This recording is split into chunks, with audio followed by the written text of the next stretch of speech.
Okay, नमस्कार. माफ करा, थोडासा व्यत्यय, टेक्निकल डिफिकल्टीज आल्या, त्यामुळे आजच्या गप्पा सुरू व्हायला थोडासा वेळ झाला. मी माझा स्क्रीन शेअर करणार आहे. थोडासा वेगळा फॉर्मॅट करायचा आहे. सुरुवात करू आपण. सध्या सुनील बर्वे यांची टीव्हीवर सुरू झाली होती आणि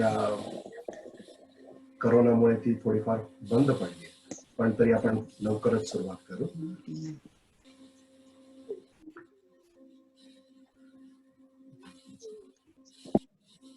आपल्याला माहितीच आहे, आमचा कला सन्मानचा लोगो नेहा शेट्टीकरने केलाय. ही 2 नाटकं आमची काल होणार होती, परंतु ती आता स्टँडवर आहेत आणि ह्या गप्पा सादर करण्यासाठी मला अनेक लोकांची मदत झाली आहे. थोडंसं त्यांचं अक्नॉलेजमेंट.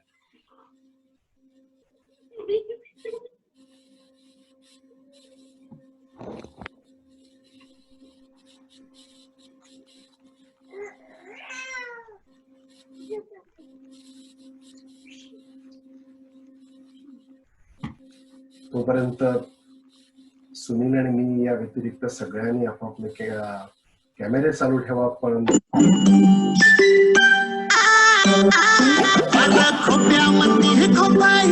मायेची पाखर गाडी गाडी जमवून हित बांधायला या घर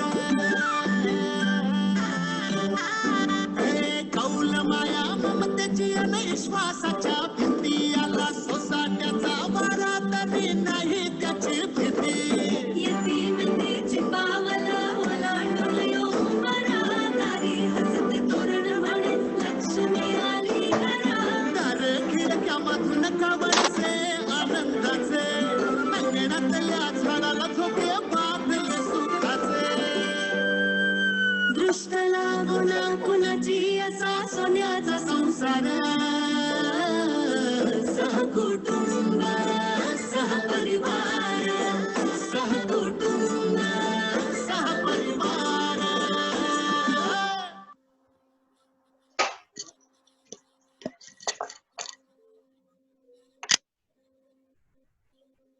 नमस्कार मंडळी. तर आज आपल्या रविवारच्या गप्पांपैकी या मालिकेतलं हे 4थं पुष्प.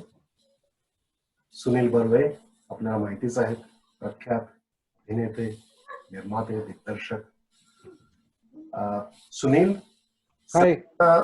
नमस्कार. आणि तुम्हाला सुद्धा नमस्कार. आणि सुरुवात करू आपण. थोडंफार तुमच्याबद्दल माहिती आहेच आणि मी बोलताना आपण बोललोच, पण तुमचं बालपण, घरी काय सिच्युएशन आणि शाळा वगैरे काय याच्याबद्दल थोडी सांगून सुरुवात करा. कारण सगळ्यांना तुमचं स्क्रीनवरचं रूप सगळ्यांना माहिती आहे. सुनील बर्वे माणूस. हॅलो, माझं ऐकू येतंय का बोलणं?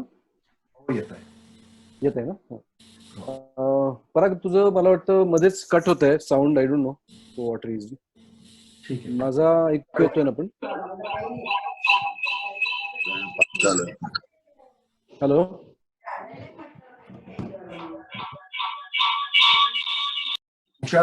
तुमच्या स्क्रीनवर तुम्ही स्पीकर व्ह्यू चालू ठेवला तर तुम्हाला दिसणार आणि गॅलरी व्ह्यू ठेवला तर सगळेजण दिसणार. हो, नाही, मी तसंच ठेवलंय so that the speaker can be seen. Good. जेव्हा जेव्हा लोक जॉईन होत आहेत, अनफॉर्च्युनेटली स्वतःचे मायक्रोफोन कधी कधी म्यूट करायला विसरतात, त्यामुळे पण सुरू करू. ओके, सो सगळ्यात आधी thanks for inviting me on this platform of yours. तुम्ही इतके प्रेमाने बोलावताय की आम्हाला नुसते घरी बसून आहोत, त्यामुळे खूप आनंद लोकांशी कनेक्ट व्हायला आणि या माध्यमातून सगळ्यांची कनेक्ट होता येते याचा खरंच खूप आनंद आहे. मी माझं शिक्षण जे आहे ते गोरेगावात सेंट थॉमस हायस्कूल मध्ये पूर्ण केलं मी 10वी पर्यंत, आणि त्यानंतर पाटकर महाविद्यालयातून गोरेगाव वेस्टला मी केमिस्ट्री मध्ये माझं शिक्षण पूर्ण केलं. माझ्या घरी माझे आई वडील, माझी आई शिक्षिका अभि गोरेगावकर इंग्लिश हायस्कूल मध्ये, आणि माझे वडील हे BSc मध्ये होते, सिनियर इंजिनियर म्हणून रिटायर झाले तेव्हा ते काय स्पेसिफिकेशन होतं आय डोंट रिमेंबर. पण हे दोघेही मध्यमवर्गीय नोकरी पेशातली माणसं, आणि मी कॉलेजचं शिक्षण चालू असतानाच कुठेतरी या क्षेत्रात आलो. मला सांगायला आवडेल की मी जयकर स्मृतीमध्ये, म्हणजे जिथे मिलिंद इनामदार राहायचा, त्या सोसायटीमध्ये मी फडकेबाई म्हणून होते, त्यांच्याकडे गाणं शिकायला जायचो. आणि तिथे खरं तर माझी आणि मिलिंदची आणि शशांकची आणि दादाची वगैरे मैत्री झाली. रसिका जोशी ती सुद्धा तिथेच राहायची, तिचीही मैत्री तिकडेच झाली, आणि अनेक मित्र आमचे अर्थात होते. पण हे शाळेत असल्यापासून आमची मैत्री आहे. आणि मिलिंदला बघून खूप मजा वाटते. इतक्या वर्षात आम्ही भेटलो नाही. सिन्सिनॅटीला अमर फोटो स्टुडिओचा जेव्हा शो होता तेव्हा मला त्याचा आवर्जून फोन आला होता, कारण मी मौनरागच्या वेळेला I was in the US, आणि त्याचा फोन आला की तुला इथेच यायचंय वगैरे. पण अनफॉर्च्युनेटली मी येऊ शकलो नाही इथल्या माझ्या एंगेजमेंट्स वगैरे. So coming back again to my बालपण. सो बालपण माझं खूप अशा छान वातावरणात गोरेगावातल्या आमच्या अत्यंत मराठी जिथे लोक राहत होते वस्तीमध्ये बालपण गेलं. मी अर्थात कॉन्व्हेंटमध्ये होतो. माझी आई मराठी विद्यालयात शिकवली होती, जिथे मला वाटतं मिलिंद सुद्धा तिचाच स्टुडंट आहे. काही रम्य आठवणी आणि काही मार खाल्ल्याच्या आठवणी सुद्धा असतील. येस. त्यामुळे आणि आमचं आणि माझं आणि मिलिंदचं जास्त नातं जुळलं याचं कारण मिलिंदचे दोन्ही भाऊ जे होते ते अत्यंत अभ्यासू होते, आणि मिलिंद आणि मी आम्ही टाइमपास गॅलरीत उभं राहून गप्पा मारण्यात आम्ही जास्त वेळ घालवला. त्यामुळे आमची मैत्री जास्त होती आणि खूप मजा केली. क्रिकेट पण खेळलोय आम्ही खूप, त्यामुळे आनंदाचे दिवस होते ते. अजून बालपणाविषयी काय सांगायचं, म्हणजे शाळेत असताना मी एज्युकेशन कॉम्पिटिशन मध्ये भाग घ्यायचो, त्यामुळे तिथे कदाचित हे जे बीज होतं अभिनयाचं ते कुठेतरी रुजलं असेल असं वाटतं.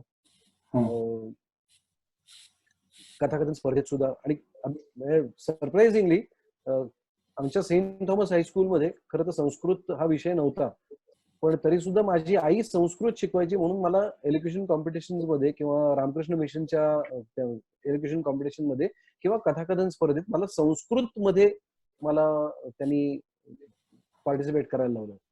आणि कदाचित म्हणूनच माझ्या भाषेवरती संस्कार जे झाले ते कदाचित तिथूनच झाले असतील. आणि त्यानंतर मी 12वी झाल्यानंतर विनय आपटे यांच्या शाळेत दाखल झालो. नॉट एक्झॅक्टली अ शाळा, पण Vinay Apte himself was an institution. त्यामुळे त्यांच्या बरोबर आम्ही जॉईन झालो. आणि मग खऱ्या अर्थाने मला नाटक या विषयीची ओढ जी आहे ती जास्त वाटू लागली, आणि मग मी याच क्षेत्रात रुळलो. सुनील, आतापर्यंत आम्ही सुरुवात केली विजय दादापासून, विजय केंकरे. ओके. विजय केंकरे नंतर आम्ही शैलेशशी गप्पा, मधुराशी गप्पा मारल्या. मधुराने तुमच्याही काही आठवणी सांगितल्या. तर एक मी पाहिलंय की चौघही तुम्ही जेव्हा आमच्या बरोबर येऊन गप्पा, खरं तर खूप छोटी माणसं, प्रेक्षक तुमचे चाहते, तुम्ही सगळेच जण अगदी डाऊन टू अर्थ आहात.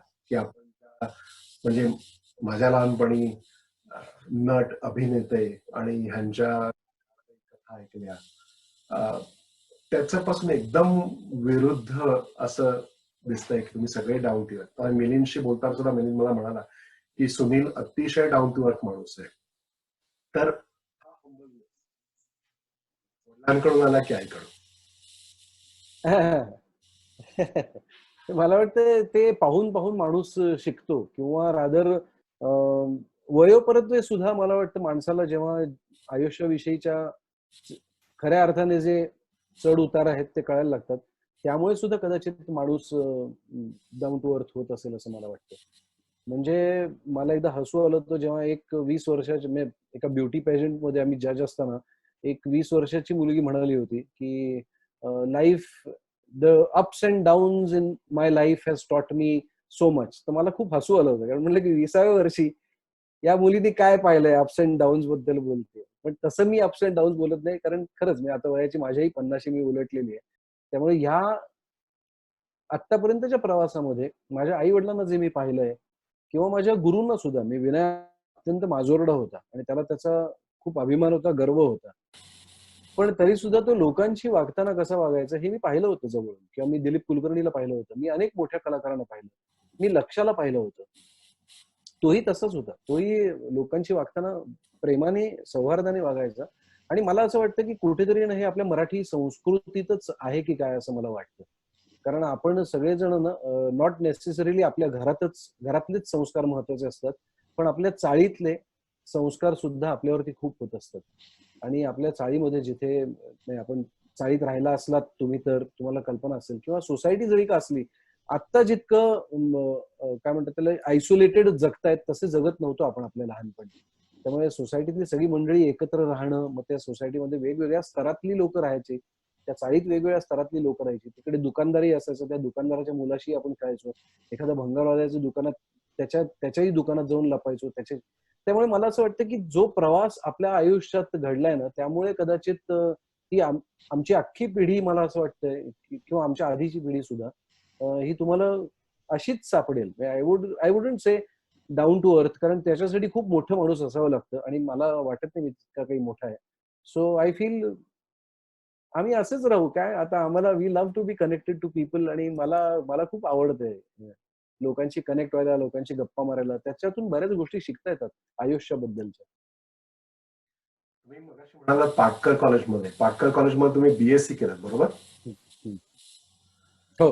आणि तिथून मी एक रेफरन्स वाचला होता की तुम्ही मेडिकल रिप्रेझेंटेटिव्ह म्हणून सुरुवात होती तुमची career. हो. कुठल्या कंपनीमध्ये? US विटॅमिन्स मध्ये. अच्छा, व्हेरी गुड. विटॅमिन्स विकता विकता त्याला गेली. असं काय आलं? नाही, मी ऍक्च्युली ते विकता विकता नाही आलो. त्याच्या आधीच मी म्हटलं तसं 12वी मध्ये मधल्या म्हणजे सुट्ट्यांमध्ये जी एक मोठी सुट्टी असते ना, म्हणजे 12वी टू फर्स्ट इयर मध्ये ऍडमिशन मिळेपर्यंत जी एक मोठी सुट्टी असते, तिकडे मुलांनी उंडारू नये म्हणून आईनी खरं तर मला लिटिल थिएटरच्या, माझ्या बहिणीनी पुढाकार घेऊन, कारण मी खूप नकल्या होतो तसा, खूप घरी येऊन सगळ्यांची नक्कल करणे हा माझ्या वडिलांकडून आलेला गुण. सो त्या नकला करायचो तर मला माझ्या आईने लिटिल थिएटरच्या शिबिरात दाखल केलं, त्या समर कॅम्पमध्ये. आणि तिथून मी विनय आपट्यांकडे गेलो. त्यामुळे तिथून माझा प्रवास ऍक्च्युली कमर्शियल थिएटरवरती सुरूच झाला होता. प्रश्न फक्त, आणि तोपर्यंत मी मोरूच्या मावशीचे जवळजवळ 750-800 प्रयोग केलेले होते. By the time I graduated I was doing this simultaneously. शिक्षण घेता घेता मी हे करत होतो, प्रयोग करत होतो. त्यामुळे परीक्षेच्याच काळात मी फक्त कॉलेजमध्ये असायचो, बाकी मी दौऱ्यावरच असायचो मोर ओव्हर. आणि मित्रांचा खूप मोठा सहभाग आहे मला ग्रॅज्युएट करण्यात सुद्धा. म्हणजे त्या नोट्स देणं असेल किंवा परीक्षेत कदाचित काय येऊ शकेल तेवढंच कर अभ्यास हे सांगण्यापर्यंत त्या अशा अनेक गोष्टी त्यांनी सांगितल्या असतील. त्यामुळे US विटॅमिन्स म्हणजे मध्ये विटॅमिन्स विकता विकता किंवा डॉक्सी-1 विकता विकता काही मी नट झालो नाही. मी नट शिकता शिकताच झालो. आणि नंतर मग जेव्हा ग्रॅज्युएट झालो आणि US विटॅमिन्स मध्ये लागलो, तेव्हा मग अर्थात अशी वेळ आली होती की आता काय करायचं एक्झॅक्ट. आता मी अभिनय क्षेत्राकडे वळायचं का नोकरी करायची. पण मला I chose to follow the path of acting. आणि fortunately it work for me with all the love that I got. म्हणजे तेच मला विचारायचं होतं की आपण जेव्हा बघतो ना आपल्या, आता तुम्ही म्हणाला 50शी झाला, मी सुद्धा 50शीत आहे, मागे बघतो तेव्हा आपल्याला कळतं की बाबा this was the moment that change my life. स्टेजच्या बाबतीत असं तुमच्याशी कधी झालं आणि कुठे झालं? ते मला US विटॅमिन्स मध्येच असताना, इनफॅक्ट मी ऐन वसंता अर्ध्या रात्री नावाचं एक मिड समर्स नाईट ड्रीम वरती आंतरनाट्य नाटक करत होतं. त्यासाठी मला विचारलं होतं आणि मला संध्याकाळचे कॉल्स असायचे, त्यामुळे मला जाता येत नव्हतं रिहर्सलला. तर I missed those rehearsals so much की माझ्या असं लक्षात आलं की, कारण ते तर प्रायोगिक नाटक होतं, ते असं कमर्शियल नाटकही नव्हतं. पण तेव्हाच माझ्या असं लक्षात आलं की नाही, I am missing this so much. So now I think I should opt for this career. आणि माझे गुरु, मी म्हटलं तसं विनय आपटेनी त्यांची जोरात चाललेली दूरदर्शनची नोकरी ही फक्त नाटकासाठी सोडून दिली होती. त्यामुळे कुठेतरी तोही एक काय म्हणतात त्याला, एक आदर्श होता की तो आता फुल टाइम ऍक्टिंग मध्ये आहे. आणि त्यांनी सुद्धा मला सांगितलं की जर का तुला करायचं असेल तर 2 दगडांवर पाय ठेवून तू चालू नकोस, एक तर एक ठरव, give yourself some time. आणि एक समजा तू 2 वर्ष ठरव की मी आता 2 वर्ष फक्त हेच करून बघेन, किती यश मिळतं त्याच्यावरती मग ठरवता येईल तुला. आणि I decided to do that, आणि fortunately it work. So I owe everything to Vinay Apte. Very good, very good. तर आता गेल्या कित्येक वर्ष, म्हणजे जवळजवळ आता काय 3 दशकं झाली ना, हो. तर तेव्हा नुसती ऍक्टिंग नाही तर ऍक्टिंग, डिरेक्शन, प्रोडक्शन, स्टेजवरच नाही तर थिएटर, टेलिव्हिजन, रेडिओ, आणि 3 भाषांमध्ये, Marathi, Hindi, Gujarati. Again looking back, ह्या सगळ्यांपैकी सगळ्यात काय आवडलं, कुठलं क्षेत्र, आणि 3 भाषांमधल्या प्रेक्षकांसमोर काम करताना काय अनुभव, आणि मराठीचं वेगळं काय वैशिष्ट्य?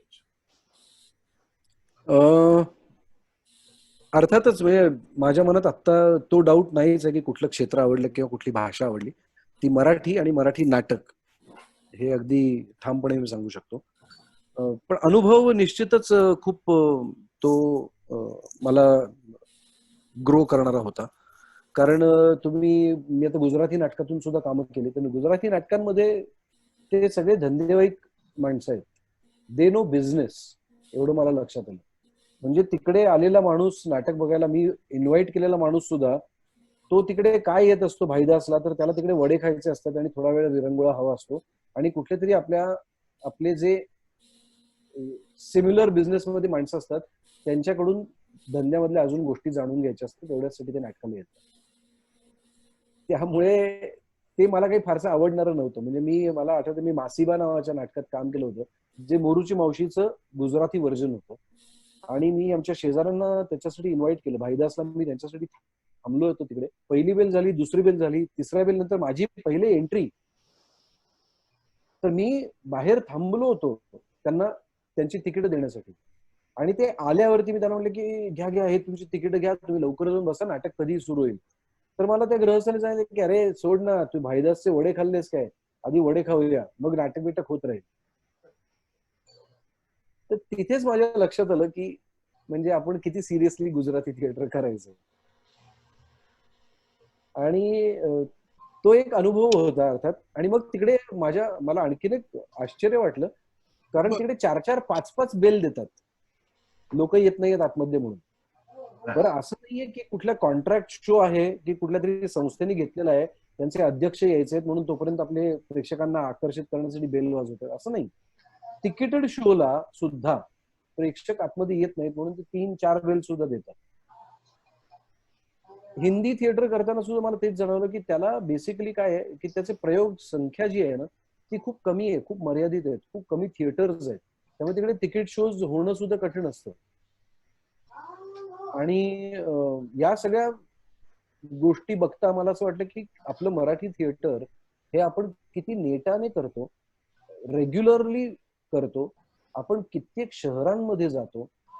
म्हणजे आज माझा शिवाजी मंदिरला प्रयोग आहे, तर उद्या माझा पुण्याला प्रयोग असतो, तर तिथून मी परवा औरंगाबादला जातो, मग येता येता मी नाशिकला जातो, नाशिकहून मी आल्यानंतर परत ठाण्याला गडकरीला प्रयोग करतो. असं मी सतत मूव्ह वरती असतो आणि मी प्रेक्षकांना आनंद देत असतो, आणि प्रेक्षक सुद्धा तितक्याच तन्मयतेने बघत असतात.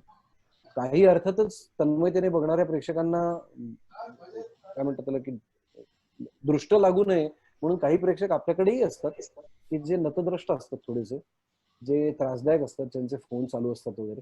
पण हे सगळीकडेच आहे, त्यामुळे यू कॅन्ट हेल्प दॅट. पण मला ओव्हरऑल सगळं बघता, तू सिनेमा क्षेत्र म्हणालास तर त्या क्षेत्रामध्ये सुद्धा आताचा जो सिनारिओ आहे तो मला जास्त भीतीदायक वाटतोय. कारण आता जेव्हा वेबचं पोर्टल आलेलं आहे, वेबचं प्लॅटफॉर्म अवेलेबल झालंय आणि मराठी चित्रपट जे येत आहेत ते किती बिझनेस करत आहेत याविषयी सुद्धा मला खरंच खूप शंका आहे. त्या निर्मात्याला खरंच पैसे मिळतात की नाही याविषयी मला शंका आहे. जे काम करणारी मंडळी असतील कदाचित त्यांची इकॉनॉमी मुव्हिंग असेल, but the producers economy is not moving anyway. So ते सुद्धा मला म्हणून असं वाटतं की आपण इतकी मेहनत करायची आणि जो पैसे लावतोय त्यालाच जर का 4 पैसे मिळणार नसतील तर काय अर्थ आहे. म्हणजे आम्ही नेहमी म्हणतो की प्रोड्युसर जगला पाहिजे. नाटक धंद्यात सुद्धा जर का प्रोड्युसर जगला, प्रोड्युसर वाचला तर तो प्रयोग लावत राहील ना. पण त्याला त्याच्यासाठी पैसे ते मिळायला हवेत. जर प्रयोगातून त्याला उत्पन्नच होणार नसेल, जर त्याला प्रत्येक प्रयोगात काही 10,000 15,000 रुपये घालावे लागत असतील तर मग काय अर्थ आहे. मग नाटक बंद केलेलं बरं. त्यामुळे या सगळ्या क्षेत्रांमध्ये वावरल्यानंतर, फिरल्यानंतर मालिकांचं क्षेत्र जे आहे ते त्या मानाने कलाकारांना एक स्टेबल आयुष्य देऊ शकतं. असं आहे, असं मी नक्की म्हणेन. बाकी सगळीकडेच थोडंसं वर-खाली होत असतं. आता यातून तरी सुद्धा मी का म्हटलं असं तुम्ही म्हणाल, की मग तरी सुद्धा मला नाट्यक्षेत्र का आवडतं? कारण मी कलेचा उपासक आहे. मला असं वाटतं, की मला ती नाट्यकला जी आहे किंवा अभिनय कौशल्य जे माझ्यातलं असेल थोडंफार, मला त्याच्याविषयी अतोनात प्रेम आहे. मोर दॅन द मनी और more than the glamour and the glitter attach to it. आणि मला त्याचा आनंद जो आहे कलाकार म्हणून तो मला मॅक्सिमम जो आहे तो स्टेजवरती, रंगभूमीवरती मिळतो. त्यामुळे मी म्हटलं, की मला तेच क्षेत्र खूप आवडतं. मला माझ्या कलेची उपासना करता येते. मला प्रेक्षकांना त्यांच्या चेहऱ्यावरती मी जर का हसू आणलं तर ते मला प्रत्यक्ष पाहता येतं. त्यांची दाद मला लगेच मिळते. त्यामुळे मला ते क्षेत्र खूप आवडतं. 3 दशकांमध्ये एक मिनिट कळतो आवाज येतोय.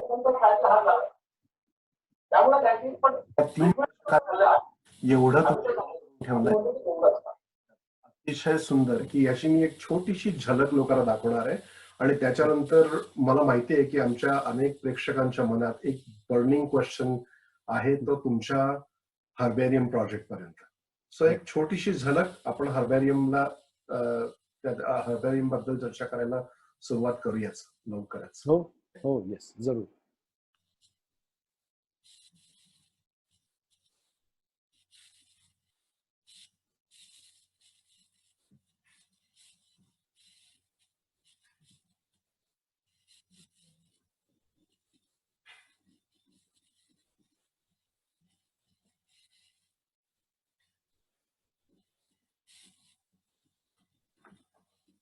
एवढ्या वेळात तुम्हाला आणि मला दोघांनाही थोडं एक घोट पाणी पिता येईल. हो.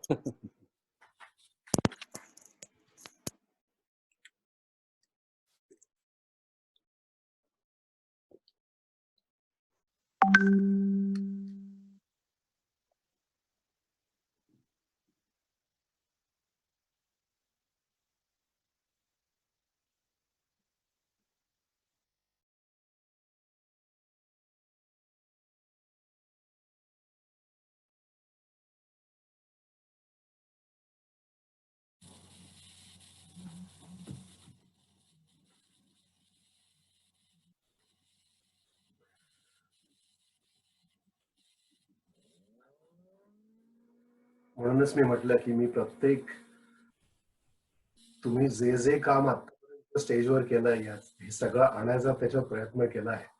आणि ह्याबद्दल मी जर बोललो तर आपण संपूर्ण रविवार बोलू शकू एवढी तुमची. तर that brings us to herbarium. Yes. आता हर्बॅरियम मध्ये तुम्ही एक वेगळाच उपक्रम चालू केला. एक तर जेव्हा कारकिर्दीची 25 वर्ष झाली होती तेव्हा हा कार्यक्रम चालू केला आणि ही हर्बॅरियमची 5 नाटकं. ऑनेस्टली आंधळ दळतायचं मला. पण हर्बॅरियमची आयडिया कुठून आली, कशी आली आणि ह्या प्रोजेक्ट बद्दल, कारण तुम्ही आता म्हणालात इथून आता तुमचा प्रवास निर्माता म्हणून सुरू झाला. हो. त्याबद्दल जरूर सांगा. हर्बेरियमची संकल्पना 25 वर्ष हे खर तर कारण होतं असं मला वाटतं. पण कुठेतरी मनात हे सतत वाटायचं की इतके वर्ष आपण या क्षेत्रात आहोत तरी सुद्धा असं एखादं नाटक मिळालं नाही किंवा असं एखादं काम आपल्याला अजून करता आलं नाही की ज्याच्याविषयी पुढे जाऊन नेहमी म्हटलं जाईल की अरे हे नाटक, या नाटकातलं काम बघायचं ना तर सुनील बर्वेंचं काम बघायला पाहिजे. असं नाटक माझ्या नशिबात खरं तर मला मिळालं नाही. याचं मला कुठेतरी एक वाईट वाटत होतं. दुसरी गोष्ट अशी होती की तेव्हा अर्थातच काय होतं की तो जो आधीचा काळ होता आमच्या आधीचा, तेव्हा ती पल्लेदार वाक्य लिहिणारे लेखक होते, तेव्हा सादर करणारे तसे नट होते. असं नाही की आत्ताच्या काळात नाहीये, त्यांना ती संधीच मिळाली की नाही. आणि मला कुठेतरी असं वाटत होतं सारखं की ही जी नाटकं म्हणजे जिकडे आता एखाद्या ऑडिशनला जायचं असलं की आम्ही आपले सूर्याची पिल्लेचा सुरुवातीचा भाग करतोय किंवा मुलगी असली तर ती फुलराणीचा एखादा पोर्शन करते किंवा शांतता कोर्ट चालू आहे मधला एखादा प्रवेश बसवते. आपण सगळेच जे रेफरन्सेस घेतोय किंवा पोर्ट्रे करण्यासाठी ते जुन्या नाटकांमधलेच घेतोय. त्याच्या बरोबरीनेच आपली जी मंडळी आहेत नाटकाची शौकीन ती सगळी अशीच म्हणतात की अरे काशीनाथ घाणेकरांचं लाल्या काय होता गुंतता मधलं, किंवा डॉक्टर लागूंनी नटसम्राटमध्ये काय काम केलं होतं, भक्ती बर्वेनी ती फुलराणीमध्ये काय काम केलं होतं, दत्ता भट काय काम करायचं. पण मग मला असं वाटायचं की मग ही नाटकं, ज्या नाटकांमध्ये इतके इतके मोठे कलाकार होते, तर ही नाटकं आपण का करू नयेत किंवा का होत नाही. तर त्याला अर्थातच एक काळाची मर्यादा होती.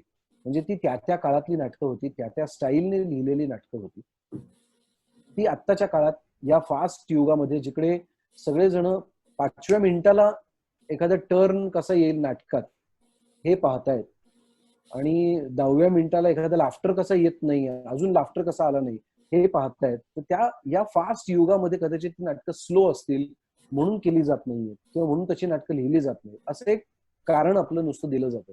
पण मला असं वाटत होतं की आपल्याकडे नट आहेत, अगदी त्यांच्या ताकदीचे नसतील, त्यांच्या बरोबरीचे नसतील, पण उत्तम नट आहेत, आत्ताच्या काळानुरूप उत्तम नट आहेत. मग या नटांना घेऊन आपण ही जुनी नाटकं का करून पाहू नयेत.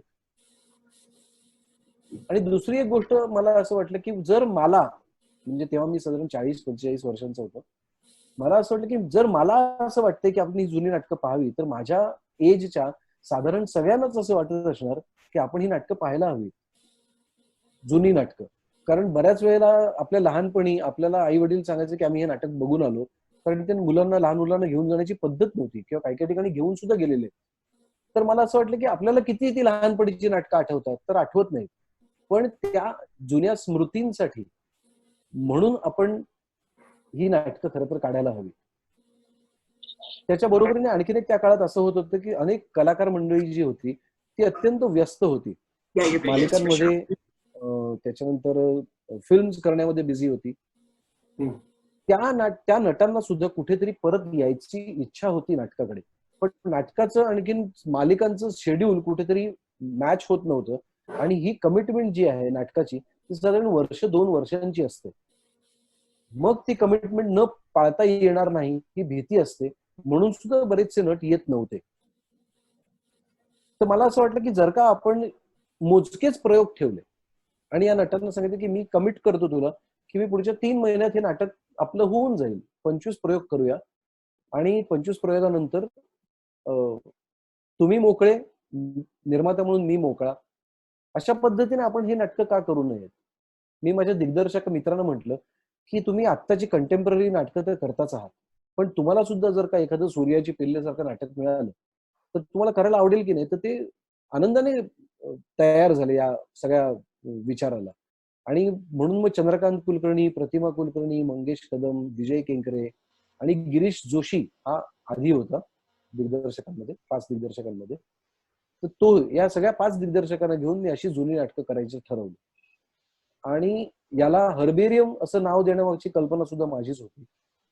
मी बीएससी केमिस्ट्री जरी असलो तरी मी सेकंड इयर पर्यंत, म्हणजे आपल्याकडे CBZ असतं ना, त्यामुळे केमिस्ट्री, बॉटनी, झुओलॉजी, त्याच्यातून नंतर सेकंड इयरला केमिस्ट्री बॉटनी होतं आणि थर्ड इयरला मी केमिस्ट्री घेतो. त्यामुळे बॉटनीचा कुठेतरी अभ्यास चालू होता आणि ती हर्बेरियमची जी संकल्पना आहे ती मला खूप आवडायची. तेव्हापर्यंत मी अमेरिकेचे अनेक दौरे केले होते. 3-4 वेळा मी येऊन गेलो होतो अमेरिकेत आणि मी प्रत्येक वेळेला कॅनडाला गेलो की तिकडनं एखादं मेपल लीफ किंवा अजून कुठेतरी सॅन फ्रान्सिस्को एखाद्या डेट्सचं किंवा कसलं तरी पान घेऊन माझ्या डायरीत ठेवलेलं आहे. कारण ज्यांना हर्बेरियम म्हणजे काय हे माहित नसेल त्यांच्यासाठी फक्त सांगू इच्छितो की बॉटनीमध्ये ही कॉन्सेप्ट आहे हर्बेरियमची, ज्यामध्ये it is a study of it is actually a compilation of twigs and leaves in a book with proper mentions of the scientific names of the plants. आणि हे जेव्हा एक संकलन तुम्ही करता तेव्हा त्या अख्ख्या पुस्तकाला किंवा त्या बुकला हर्बेरियम असं म्हटलं जातं. म्हणजे आपण आपल्या रेग्युलर आयुष्यामध्ये सुद्धा जर का तुम्ही कुठेतरी गेला असाल आणि तिकडे एखादं म्हणजे प्रेमात पडला मला असं खात्री आहे की अनेक जण प्रेमात पडलेलेच असतील, अनेक जणांची लव्ह मॅरेजेसच असतील. पण तुम्ही तुमच्या प्रेयसीला किंवा तुमच्या बायकोला घेऊन कुठेतरी एखाद्या हॉटेलमध्ये गेला असेल आणि समजा एखादं गुलाबाचं फुल दिलं असेल आणि ते गुलाबाचं फुल तुमच्या डायरीत ठेवलं असेल आणि त्याच्या शेजारी आठवण लिहून ठेवली असेल, तर अनेक वर्षांनंतर जेव्हा तुम्ही ती डायरी उघडता तेव्हा ते फुल जरी असं विदर्ड दिसलं, तुम्हाला ड्राय दिसलं, तरी सुद्धा त्याच्या शेजारची जी आठवण असते ती वाचल्यानंतर तुम्ही त्या ठिकाणी पुन्हा एकदा जाता. You get transported to that particular time, that particular hotel or that particular garden. You live that moment again. So मला असं वाटलं की ही कॉन्सेप्ट आहे माझी नाटकाच्या बाबतीत सुद्धा, की ज्या माणसांनी, ज्या लोकांनी लहानपणी या नाटकांना ही नाटकं पाहिली असतील किंवा या नाटकांविषयी ऐकलं असेल, त्यांना परत एकदा त्या जुन्या आठवणींमध्ये घेऊन जावं. आणि म्हणून मी या अख्ख्या कॉन्सेप्टला हर्बेरियम असं नाव दिलं. मग त्याच्यामध्ये मी पहिलं नाटक केलं ते सूर्याची पिल्ले वसंत कानेटकरांचं. बरं, आणखीन एक महत्वाची गोष्ट होती की मला काहीतरी असं वाटत होतं की आपण जे प्रेक्षक इतकं प्रेम करतायत, शिवाजी मंदिराला खाली चालत असताना अचानक एक कोणतरी काकू येऊन मला सांगतायत की अरे किती गोड काम करत तू, चल चहा प्यायला माझ्या घरी चल. तर मला असं वाटायचं की काय खरं तर माझं नातं आहे या आजींशी, पण तरी सुद्धा इतक्या प्रेमाने माझ्याशी ते बोलतायत. कुंकू सिरियल नंतर माझ्या अनेक मावश्या आज्या वगैरे येऊन मला म्हणायच्या की अरे कुठे रे बघू तुझ्या ती कपाळावरची जखम. म्हणजे मला असं वाटायचं की किती प्रेम करतात ही माणसं, तर आपण यांना कुठेतरी काहीतरी परत दिलं पाहिजे. म्हणून मग त्या 25व्या वर्षाला कोमेमोरेट करण्यासाठी मी ऍक्च्युली तो जो उपक्रम आहे तो त्या वर्षी करायचा ठरवला, म्हणजेच 2010 साली. आणि मग मी माझ्या दिग्दर्शकांना अप्रोच झालो. त्यामुळे मग दिग्दर्शकांना मी ही मुभा दिली होती की अरे मला प्रेक्षकांसाठी काहीतरी करायचंय, म्हणून त्यांच्या आवडीची जुनी नाटकं मी करणार आहे. पण आता 150 वर्षांच्या इतिहासातून मी एखादंच नाटक कसं निवडणार. म्हणून मग असं ठरलं की या 5 दिग्दर्शकांना सांगायचं की तुम्ही ज्या जॉनरची नाटकं केली नसतील तो एखादा जॉनर तुम्ही निवडा आणि त्याच्यातलं तुम्हाला जे आवडेल ते नाटक तुम्ही सादर करा. त्याचं कास्ट वगैरे काय करायचं ते आपण बघू. आणि म्हणून मग दिग्दर्शकांची सुरुवात झाली या सगळ्या गोष्टी करायला. मला इथे फक्त आयफोन 5 आणि 3 दिसते, माझं स्क्रीन किंवा कोणाचं स्क्रीन दिसत नाहीये.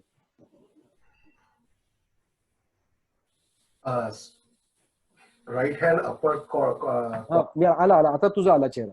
आला. येस, आला. या स्पीकर व्ह्यू म्हणून जिकडे तिकडे इधर स्पीकर व्ह्यू किंवा गॅलरी व्ह्यू. समजा गॅलरी व्ह्यू केला तर सगळे लोक दिसणार. ओके. जवळ आपल्याकडे 20-30 लोक ऍटलिस्ट व्हिडिओ कॅमेऱ्यावर आहेत आणि आणखीन काही लोक आहेत. हा, show active speaker video. Yes. म्हणजे स्पीकरवर जो कोणी बोलतोय तो फक्त दिसणार. गॅलरी व्ह्यू वर सगळे. बरोबर. हा, सो मी माझ्या दिग्दर्शकांना ही मुभा दिली होती की त्यांनी नाटकं निवडायची. आणि म्हणून मग प्रतिमा कुलकर्णींनी वसंत कानेटकरांचं सूर्याची पिल्ले हे नाटक निवडलं. आणि ज्याच्यामध्ये पुष्कर श्रोत्री, आनंद इंगळे, उदय सबनीस, क्षिती जोग, अतिशा नाईक, अनिकेत विश्वासराव, ही सगळी वैभव मांगले, ही सगळी मंडळी घेऊन आम्ही सूर्याची पिल्ले हे नाटक केलं. त्यानंतर मंगेश कदम यांनी लहानपण देगा देवा हे बाळ कोल्हटकरांचं नाटक केलं. याच्यात मी आणखीन एक अट सुद्धा घातली होती. मी त्यांना असं म्हटलं होतं सगळ्या दिग्दर्शकांना की आपण शक्यतो अशी नाटकं निवडायची की त्या लेखकाची, एखाद्या पर्टिक्युलर लेखकाची ती 2 नंबरची नाटकं असतील. म्हणजे वसंत कानेटकरांचं समजा सगळ्यात उत्तम नाटक हे रायगडाला जेव्हा जाग येते असं प्रेक्षकांनी ठरवलेलं. त्यांच्या लिखाणाबद्दल बोलणारे आपण कोणीच नाही, पण साधारण लोकांना जर का विचारलं की वसंत कानेटकर म्हटल्यावरती रायगडाला जेव्हा जाग येते हे आठवतं, तर आपण त्यांचं दुसरं, कारण त्या नाटकाला कदाचित रिवायवलची शक्यता आहे. आपण अशी नाटकं निवडायची की ज्याला रिवायवलची शक्यता कमी आहे पण उत्तम नाटकं आहेत. म्हणून मग वसंत कानेटकरांचं आम्ही सूर्याची पिल्ले केलं. बाळ कोलटकरांचं लहानपण देगा देवा केलं. म्हणजे त्यांची अजून अनेक नाटकं होती पण आम्ही मुद्दामून लहानपण देगा देवा केलं. अनिल बर्वेंचं सुद्धा हमीदाबाईची कोठीपेक्षाही थँक्यू मिस्टर ग्लाड हे जास्त त्याला रिवायवलची कपॅसिटी होती पण आम्ही हमीदाबाईची कोठी केलं. आंधळ दळते शाहीर साबळेंचं केलं आणि यांचं बबन प्रभूंचं आम्ही झोपी गेलेला जागा झाला हे नाटक केलं. हॅलो, कॅन यू हिअर मी? ऐकू येते ना? येतंय, व्यवस्थित येतंय. माझ्याकडे अचानक ते झूमचं पेज का आलंय कळलं नाही मला. एनिवे, सो तुम्हाला ऐकू येतं तोपर्यंत ठीक आहे. Whatever I see is येत आहे. हा, म्हणून मग ही अशी 5 नाटकं केली. त्याचे प्रत्येकी 25 प्रयोग केले आणि 10 जुलै 2010 ला सुरू झालेला प्रोजेक्ट 26 जानेवारी 2012 ला संपला. आणि मुळात मी काही निर्माता नव्हे. मला ते अजिबात न जमणारी गोष्ट आहे असं लक्षात आलं. मला ऍक्टर म्हणूनच आनंद मिळतोय. त्यामुळे मी असं ठरवलं होतं की याला मर्यादा असेल तर आपण याला उपक्रम म्हणू शकतो, नाहीतर मग मी व्यवसायात शिरल्यासारखंच होईल. म्हणून ती 25 प्रयोगांची एक स्वतःलाच घातलेलं लिमिट, सो दॅट ऍक्टर सुद्धा 25 प्रयोगानंतर मोकळा, मी सुद्धा मोकळा दुसरं नाटक करण्यासाठी. आणि एक 1.25 वर्षामध्ये साधारण हा उपक्रम संपेल. म्हणून मी हा प्रोजेक्ट असा प्रॉपर डिझाईन करून केला होता. मी याच्यात बऱ्याच गोष्टी केल्या होत्या. मला सांगायला खूप आहे खरं तर. हर्बेरियम विषयी सांगायला लागलो ना की मी थांबू शकत नाही खरं तर. पण मी आता परदेशात जेव्हा जायचो, मी अमेरिकेला आलो की मी न्यूयॉर्कला हमखास ब्रॉडवेला जाऊन नाटक बघणं असेल किंवा वेस्ट एंडला लंडनमध्ये जाऊन नाटक बघणं असेल, हे मी नेहमी केलंय.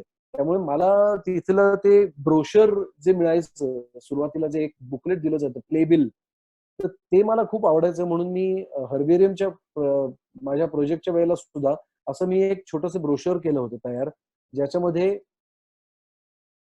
फोल्डेबल असायचं, ज्याच्यामध्ये एका साईडला जुन्या ते नाटक जेव्हा आलं होतं तेव्हाची नाटकातली कास्ट, राईट साईडला आत्ताच्या नाटकातली कास्ट, मध्ये त्याच्याविषयीचं सिनॉप्सिस आणि मागच्या बाजूला सगळ्यांचे ऑटोग्राफ्स, असं मी एक ब्रोशर प्रत्येकाला द्यायचो. त्यामुळे जो प्रेक्षक यायचा त्याला एक गुलाबाचं फुल आणि हे ब्रोशर दिलं जायचं, so that they can create a herbarium for themselves. They can keep these brochures for years to come and say that I was a part, or rather I could see this play during Herbarium period. असं सगळं बरंच केलं. मग curtain कॉलची गोष्ट असेल, या सगळ्या अनेक तशा वेगवेगळ्या गोष्टी मी केल्या. अतिशय सुंदर कल्पना हर्बॅरियमची, की नॉस्टॅल्जिया आपल्या मनात जो असतो. म्हणजे पु ल देशपांडे खूप छान वाक्य आहे की जुन्यामध्ये आपण रमतो आणि स्मृतीच्या पुस्तकाची पानं उलटायला अश्रूंचंच पाणी लागतं, मग ते अश्रू आनंदाचे असोत किंवा दुःखाचे असोत. सुंदर वाक्य त्यांचं होतं. तर हर्बॅरियम बद्दल मनीषा आता स्क्रीनवर तुम्हाला दिसतेय, तुम्ही जर गॅलरी व्ह्यू टाकला तर मनीषा दिसेलच.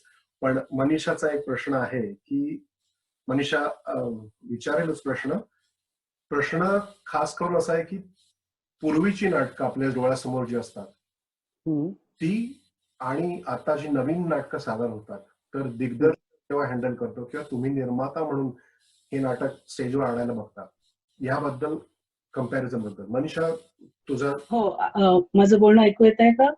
हो, येतंय. हो, मला सुनील, मी तुला जयंत म्हणून ओळखते, मला माहित नाही तू ओळखलंस का मला. निर्लॉन गोरेगाव. मी तुला अगदी लहानपणापासून तिकडे बघत आलेले आहे त्या न्यूजपेपर स्टँड वरती. राईट.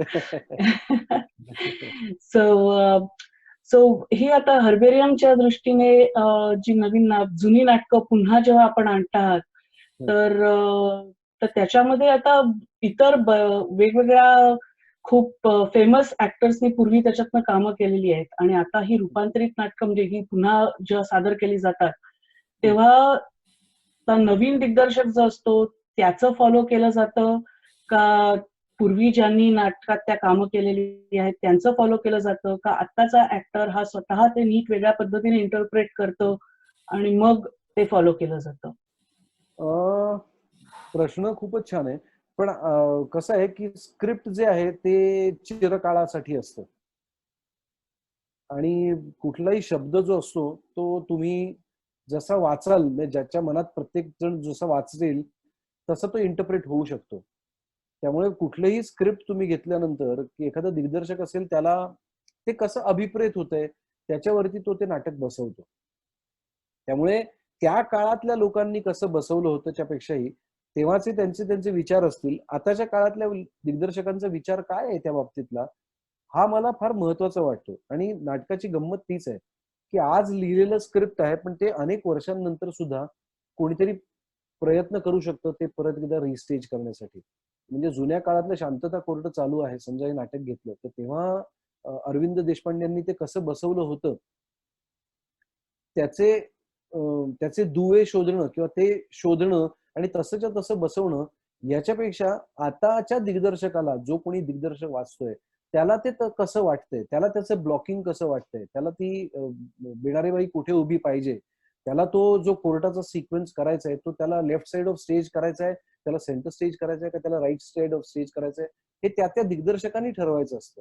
आणि तीच खरं तर नाटकाची गंमत आहे. म्हणजे हा कम्प्लिटली त्या दिग्दर्शकाचा he is free to decide how he sees the play he can portray it. आणि त्या पद्धतीचंच कलाकारांचं सुद्धा असतं. म्हणजे एखादं वाक्य जर का बच्चन साहेबांनी दीवारमध्ये कसंही म्हटलेलं असलं तरी दीवार परत करायचं झाल्यानंतर मी ते माझ्या पद्धतीनं म्हणेन. लोकांना कदाचित बच्चन साहेबांचंच आवडेल ते सोडून द्या. माझं आवडणार नाही. पण मी माझ्या पद्धतीनंच केलं पाहिजे. तरच त्याच्यातलं डिफरन्स राहील ना, नाहीतर काही गंमतच नाही. त्यामुळे आता कुठलंही नाटक तुम्ही घ्या, जेव्हा कधी तुम्ही नाटक करायचा प्रयत्न कराल मला वाटतं तुमचा जो दिग्दर्शक असेल त्यांनी ते त्याला त्याला जसं वाटतंय तसंच त्यांनी ते बसवण्याचा प्रयत्न करा. थँक्यू. हे अतिशय सुंदर उत्तर होतं. आणि माझा अनुभव समजा मी अतिशय छोटा दिग्दर्शक आहे परंतु मी सुद्धा गेल्या वर्षी तुझे तुझपाशी केलं तेव्हा सगळ्यांना सांगितलं की युट्यूबवर जे आहे तुझे तुझपाशी आज गेली 20 वर्ष चाललंय अविनाश खर्शीकरचं हो अजिबात बघू नका. कारण हो बरोबर जे इंटरप्रिटेशन आहे त्याचं ते मी बरोबर तुम्हाला दाखवणार आहे आणि ते सगळ्या आमच्या लोकांनी केलं. हर्बॅरियम बद्दलच एक प्रश्न आहे. मगाशी तुम्ही म्हणलात की निर्माता आणि बिझनेस, तर हा विचार माझ्या मनात सुद्धा अनेकदा चालू असतो की आमचं जे कला सन्मान आहे त्यातून आम्ही ही नाटकं आणायचा प्रयत्न करतो आहोत. तर तुझे तुझपाशी जेव्हा आणलं तेव्हा सुरुवातीचं आमचं थिएटर छोटं होतं. पहिला शो फुल झाला त्यामुळे दुसरा शो करायचं ठरवलं आणि तेव्हाच ठरलं की प्रेक्षकांना जर बघायचं आहे हे नाटक आणि आपल्याकडे जर तिकीट काढून यायला प्रेक्षक तयार आहे तर हे कलाकार म्हणून आपलं कर्तव्य आहे की हा त्याच दिवशी बॅक टू बॅक करायचा. आणि हे आम्ही केलं आणि दुसरा शो सुद्धा हाऊसफुल झाला. तर त्याच्याबद्दल मला तुम्हाला विचारायचं आहे की हर्बॅरियम करताना 25 शो परंतु समजा आता सूर्याची पिले समजा तुम्ही सुरुवात केलं आणि झालं प्रचंड फेमस झालं आणि प्रचंड सक्सेसफुल झालं. प्रेक्षकांनी म्हटलं की आम्हाला 25च नाही आम्हाला 250 प्रयोग हवे किंवा त्यातल्या एखाद्या कलाकारांनी म्हटलं किंवा आता सूर्याची पिले विजयने बसवलं होतं ना नाही प्रतिमा कुलकर्णी तर प्रतिमा कुलकर्णींनी म्हटलं की बाबा मी एवढी त्याच्याबद्दल मेहनत घेतली आहे आणि लोक तयार आहेत बघायला तर आपण शो चालू ठेवूया. याच्यावर काय उत्तर असेल तुमचं? नाही मला हे खरं तर खूप प्रेशराईज केलं होतं तेव्हा सुद्धा आणि प्रेशराईज झालो सुद्धा होतो मी. कारण अशोक हांडेनी महाराष्ट्र टाइम्स मध्ये पत्र लिहिलं होतं की इतके लोक बघू इच्छित आहेत तर मी अख्ख्या हर्बेरियम प्रोजेक्टला एक वन्स मोर देतो की त्यांनी अख्खच्या अख्खं परत 25 प्रयोगांचे सगळी नाटकं करावीत. त्यामुळे प्रेशर तसं बघायला गेलं असतं खूप होतं. पण कसं आहे की तुम्ही एकदा उपक्रम डिसाईड केल्यानंतर ना मग you can not go back. नाहीतर मग माझ्यात आणि इतर निर्मात्यांमध्ये काही फरकच नाही ना. कारण तुम्ही नव्हेचे तसे शेवटचा दौरा करून अनेक दौरे झालेले आम्ही पाहिले. मग त्यांची संभावना काय होते किंवा मग लोक काय बोलतात हेही मी ऐकलं होतं. आणि मी मगाशी म्हटलं तसं की मी पैसे कमवण्यासाठी फक्त कमर्शियल हेतूने ते केलं नव्हतं. माझ्या डोक्यात विचार होता तो मला उपक्रम करायचा आहे आणि तो उपक्रम 1.25 वर्षामध्ये मला संपवायचा आहे. त्यामुळे माझी कमिटमेंट ही कलाकारांना 25 प्रयोगांची होती.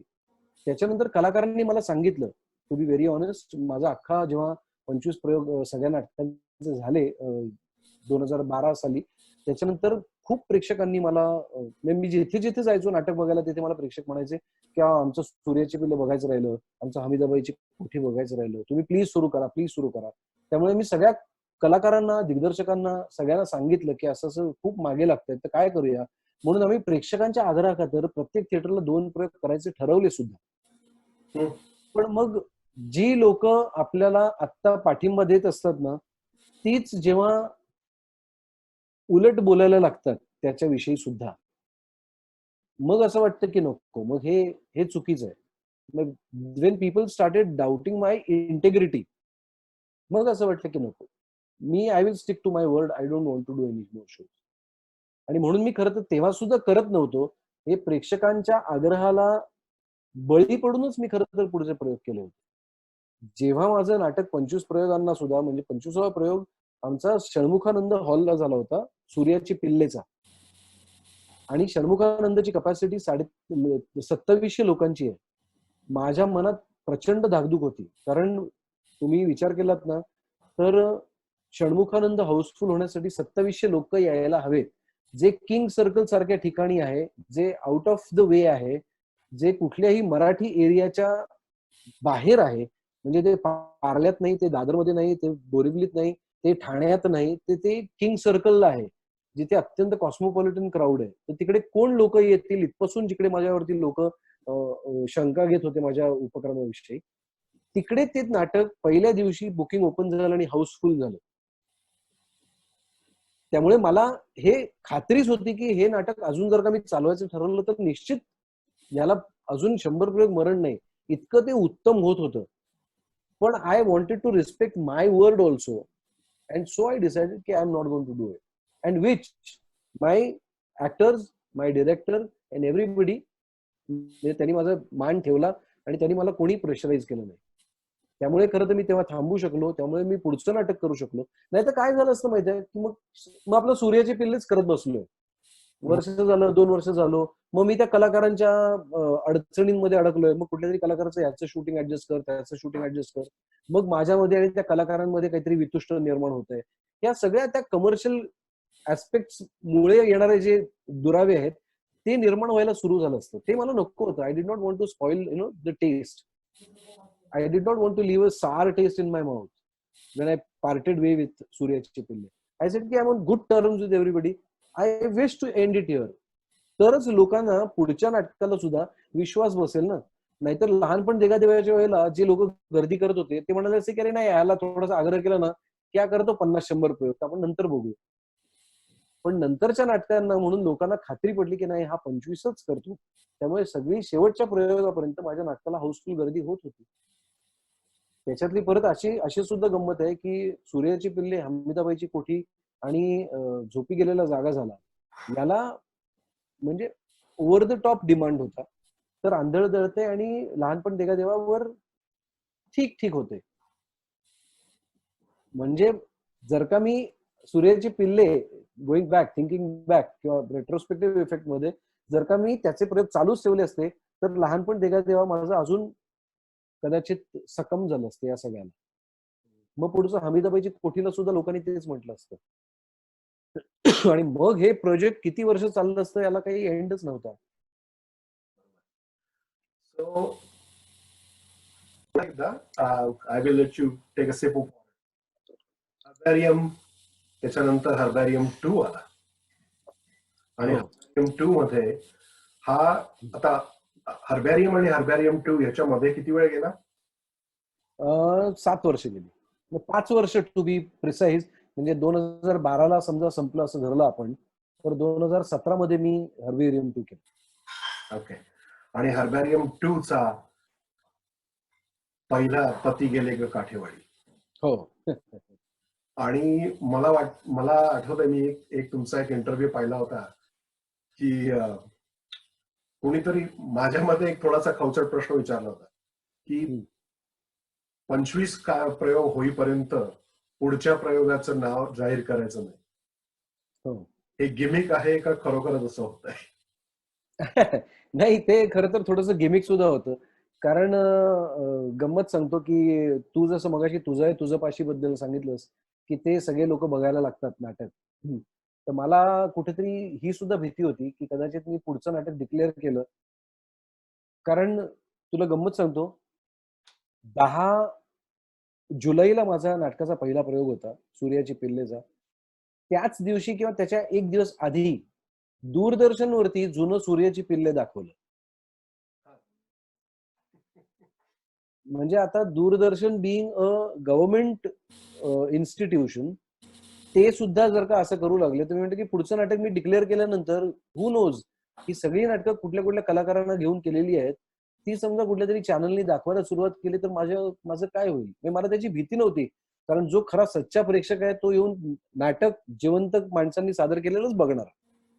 पण तरी I did not want to leave that chance to anybody. आणि बऱ्याचदा असंही व्हायचं तेव्हा, म्हणजे पहिल्या वेळेचं मी तुम्हाला सांगतोय की पहिल्या वेळेला नाटक मुळात दिग्दर्शकांना सुद्धा अशा प्रकारचा उपक्रम कोणीतरी करते ही पहिलीच गोष्ट होती. It was a absolute new thing.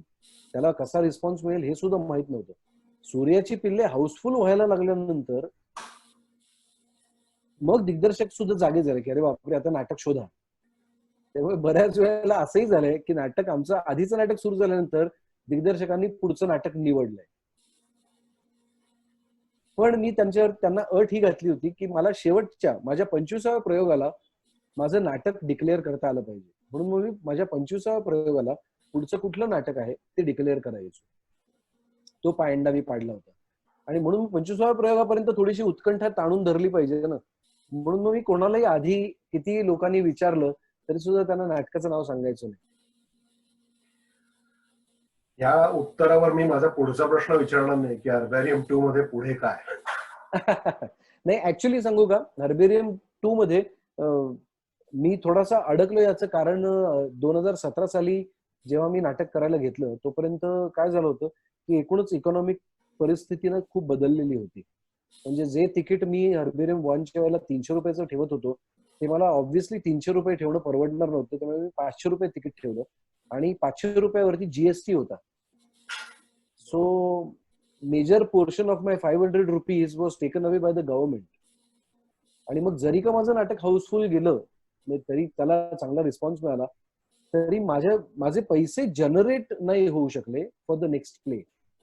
त्यामुळे आय वुड नॉट, मी हे कारण सांगून सुटणार नाही की मला नाटक मिळालं नाही किंवा दुसरं काही कारण होती.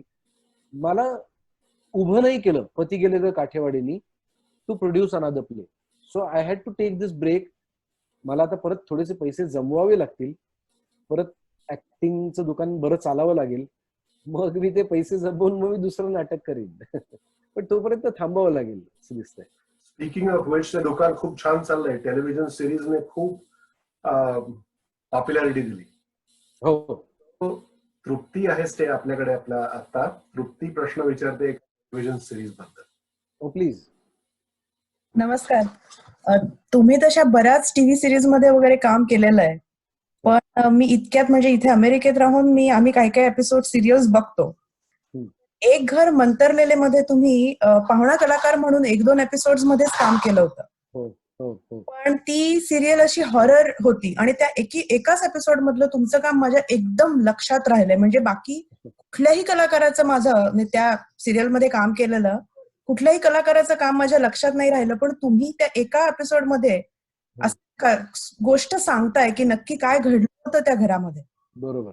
तुम्ही अशा सिरियल मध्ये एकाच एपिसोड मध्ये काम करता जेव्हा की बाकीची लोक त्या सिरियल मध्ये मुरली आहेत, त्यांना सगळे कामं करून करून तुम्ही ते अंगवळणी पडता, तुम्ही ते कॅरेक्टर डेव्हलप करता.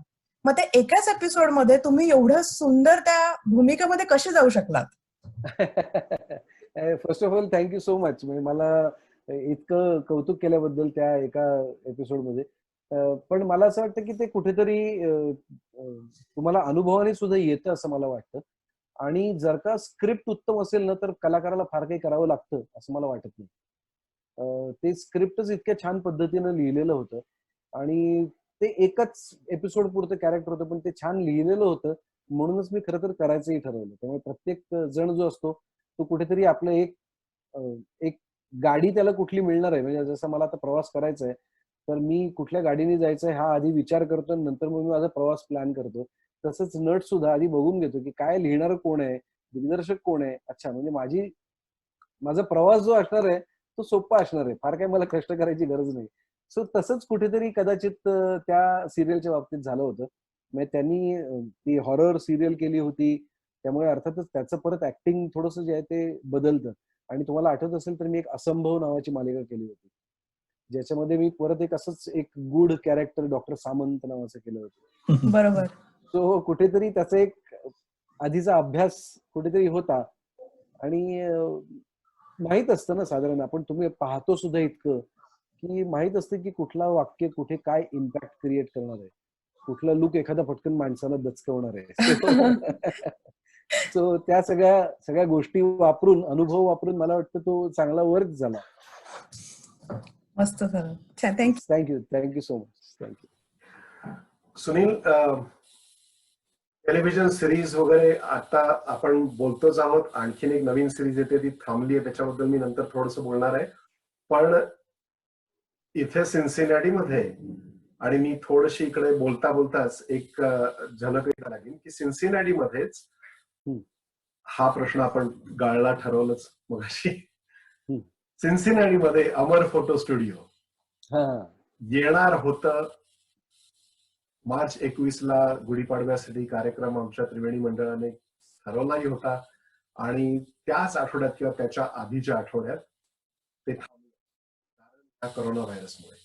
तुमची सगळी टीम इथं होती आणि मला आठवतंय हर्षदचं आणि माझं पराश्रय खूप बोलणं चाललं होतं ह्याच्यावर आठवडाभर. आणि शेवटी दोघांनी आम्ही ठरवलं की नाही, हे लोक सगळेजण जोपर्यंत म्हणजे तोपर्यंत आपल्याकडे भारताने सुद्धा ट्रॅव्हलवर बॅन आणला होता वगैरे सगळं, म्हटलं हे लोक जोपर्यंत हेल्दी आहेत तोपर्यंत त्यांना देशातून बाहेर काढू आपण. आणि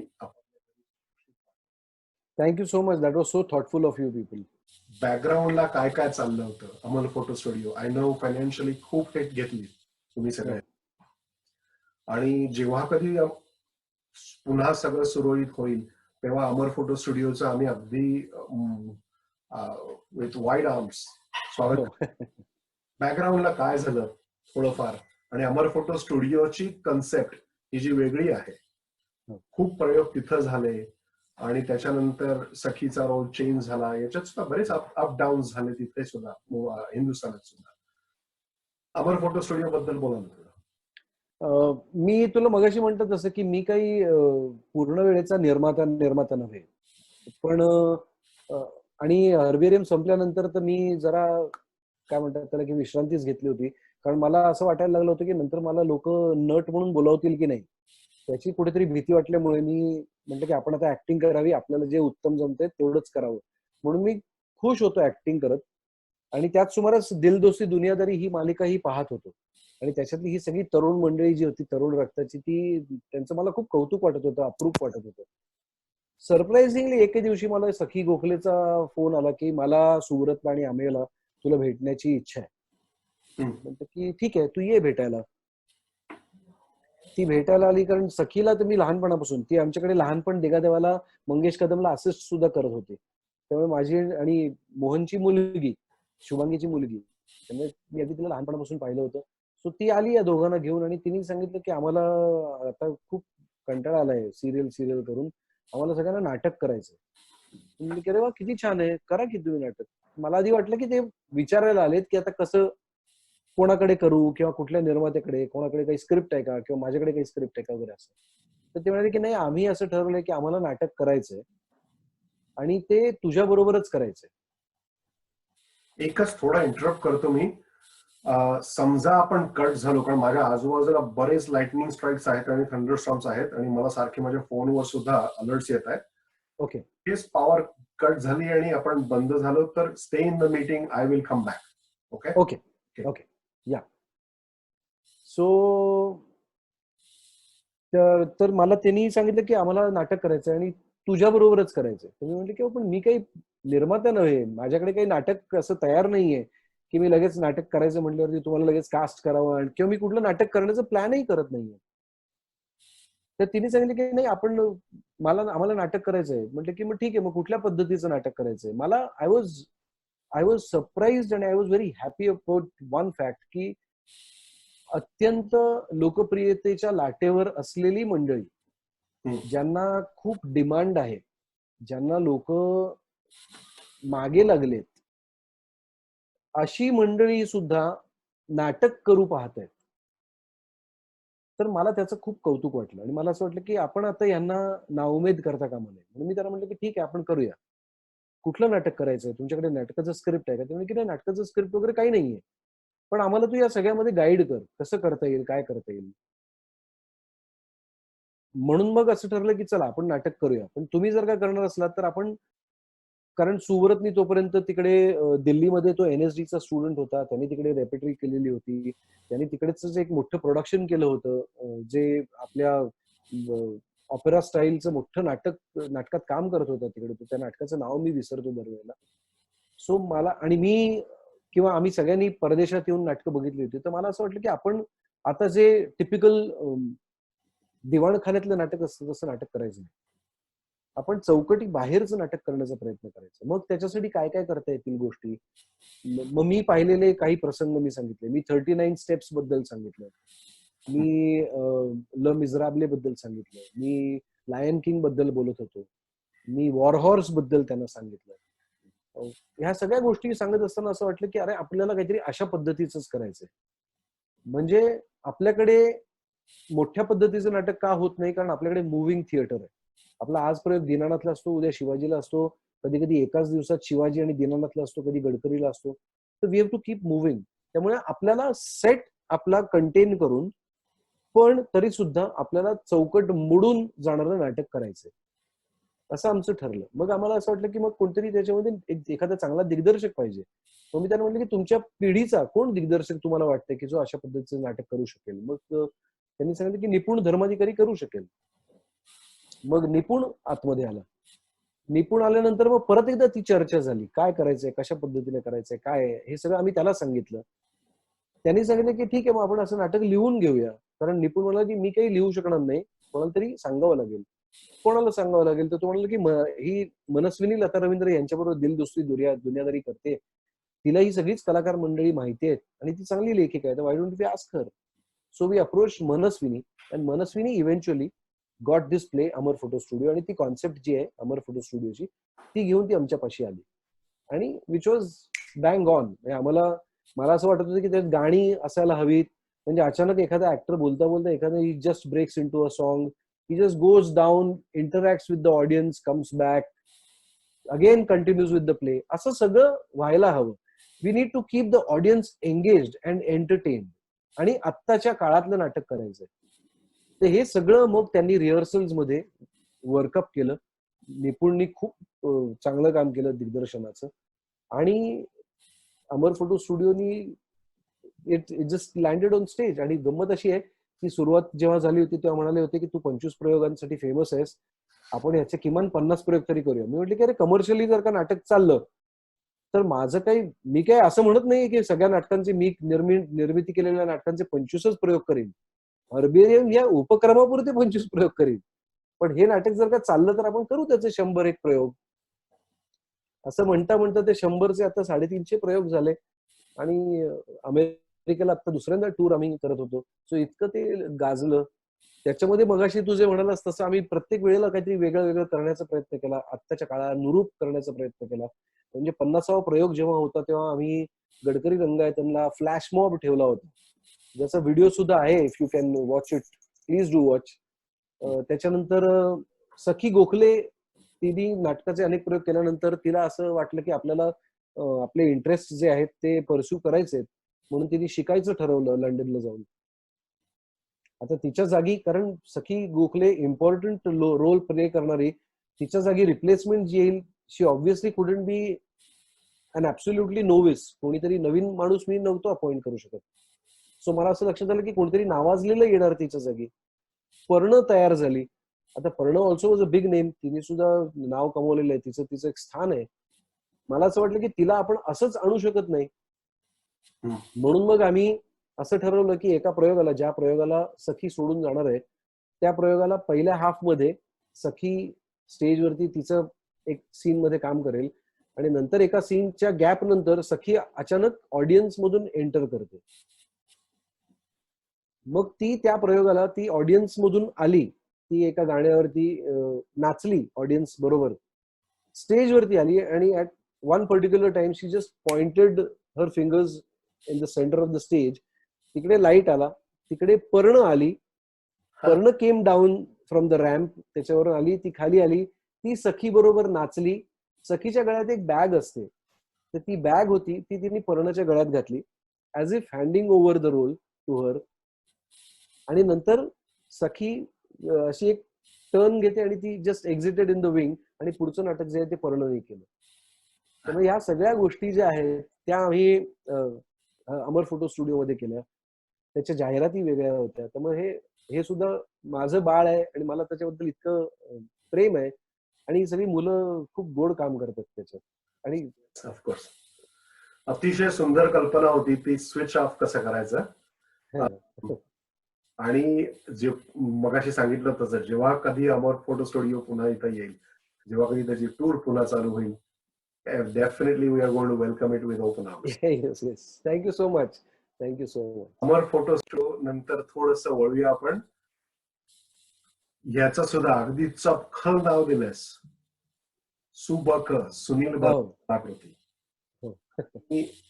यातून मला वाटतं मनीषाचा पुन्हा एक प्रश्न आहे. Manisha, if you are still on. हो आहे मी. सो आतापर्यंत आय गेस येत आहे ना ऐकू? हो येतं. जयंत, तू बराच वेळ सांगतोयस की मी निर्माता नाहीये, पण मग हे सुबकचा प्रवेश कसा झाला? नाही, जेव्हा मी हर्बेरियम करायचं ठरवलं, जसं मी म्हटलं की हर्बेरियम हे नाव सुद्धा मीच दिलं होतं. तसंच मला सुनील बर्वे कलाकृती म्हणजे कुठली कलाकृती करताना कशा पद्धतीची असावी तर ती सुबक असावी असं मला नेहमी वाटतं. आणि fortunately for me Sunil Barve कलाकृतीचं सुद्धा जर का तुम्ही इनिशियल्स घेतले तर ते सुबक होतात. So I just thought of this name आणि मी त्याचं या माझ्या प्रोडक्शन हाऊसचं नाव सुबक द्यायचं ठरवलं. आणि म्हणून ते सुबक आयोजित हर्बेरियम कॉन्सेप्ट मधली नाटकं असं होतं. So herbarium was the project but my company name is सुबक. आणि मग तिसरे बादशाह हम, हो. याच्याबद्दल सांग. कसं काय पुन्हा कसं वाटलं की बऱ्याच गॅप नंतर स्टेजवर आला. हो.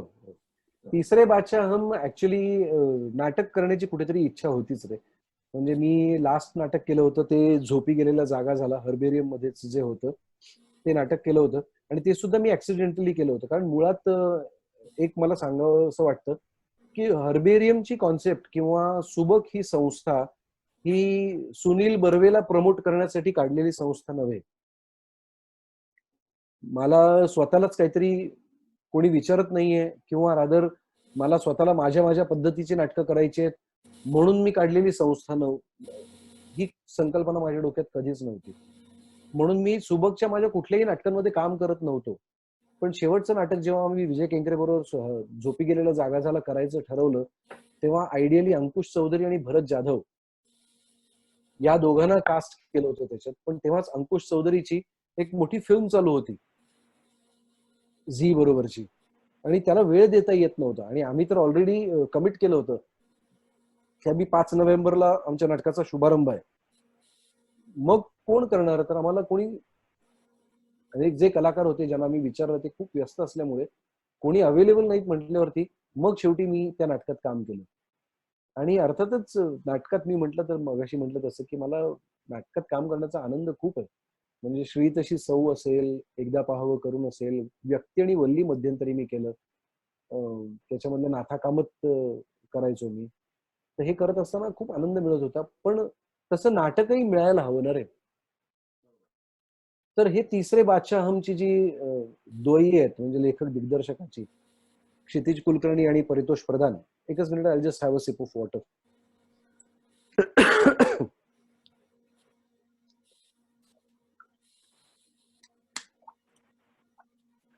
तर ही दोघं क्षितिज आणि परितोष माझ्याकडे आले आणि त्यांनी सांगितलं की मला आमच्याकडे तुझ्यासाठी एक नाटक आहे. मग मी म्हटलं की वाचूया आपण ते नाटक. तर ते निर्मात्या सकट आले होते की हा निर्माता आहे. आणि मी म्हटलं की कारण मी म्हटलं माझं नाटक मी प्रोड्यूस करत नाही, अजून तेवढी वेळ आलेली नाहीये. सो म्हटलं की निर्माता कोणी आहे का, तर ते म्हणाले की आहे, निर्माता पण तयार आहे. आणि मग तो निर्माता घेऊन ते आले, त्यांनी ते नाटक वाचलं.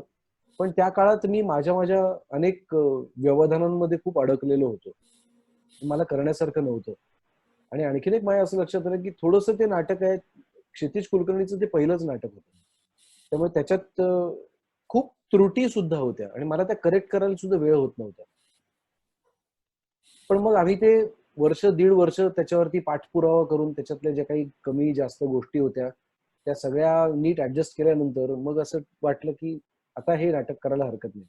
मी खरं सांगू का, ऑनेस्टली मला ते टायटल खूप आवडलं, तिसरे बादशाह हम. म्हणजे जर का यायचे एंट्री घ्यायची तर असं कुठल्या नाटकाने तर तिसरे बादशाह हम असं म्हणत जर का एंट्री घेतली तर आपल्याला आवडेल, नाही का, कोणालाही आवडेल. की there some added quality to that title also आणि to that entry also, re entry. म्हणून मी खरं तर ते नाटक करायचं ठरवलं. आणि नंतर मग ते आता शेपअप खूप छान झालंय. त्याच्यात माझ्या जोडीला आकर्षित करणारी आणखीन एक बाब अशी आहे की 2 छान तरुण मुली माझ्या बरोबर आहेत, अभिज्ञा भावे आणि मयुरी देशमुख.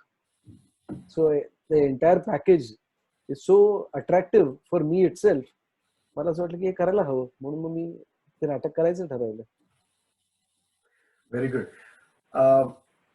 प्रेक्षकांकडून थोडेफार प्रश्न येत आहेत. आय नो आपल्याला गप्पा मारायला सुरुवात करून 1 तासाच्या वर वेळ गेलाय, पण मी सुनील खास तुमच्या मित्राकडनं मिलिंदकडनं एक प्रश्न येतोय. सो मिलिंद विल आस्क, आणि मिलिंद नंतर I believe Neeraj you have a question.